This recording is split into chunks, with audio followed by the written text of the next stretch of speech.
Distinguished guests, ladies and gentlemen, good morning and welcome to Campus 1 Universitas Bung Hatta.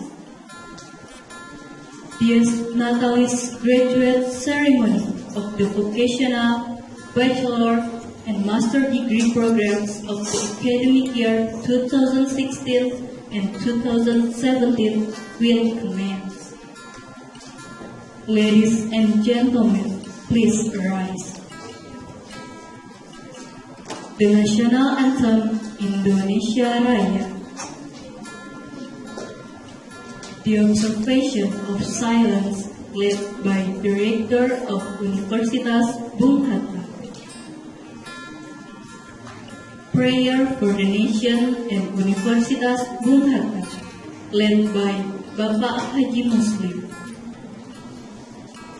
Hymn of Universitas Bung Hatta. Ladies and gentlemen, please be seated. This Natalis and graduate ceremony of the vocational, bachelor, and master degree programs of the academic year 2016 and 2017. Director of Universitas Bung Hatta will officially open the ceremony.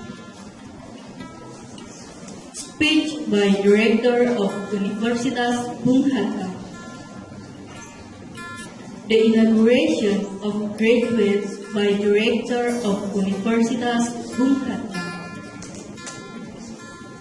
The presentation of award to cum laude graduate by Director of Universitas Bung Hatta. Graduate pledge. The representative of the graduate will proceed now to the place of ceremony. All graduates please rise to take the pledge. Director of Universitas Bung Hatta will officially close the ceremony. The procession of the Senate of Universitas Bung Hatta will be leaving the place of the ceremony.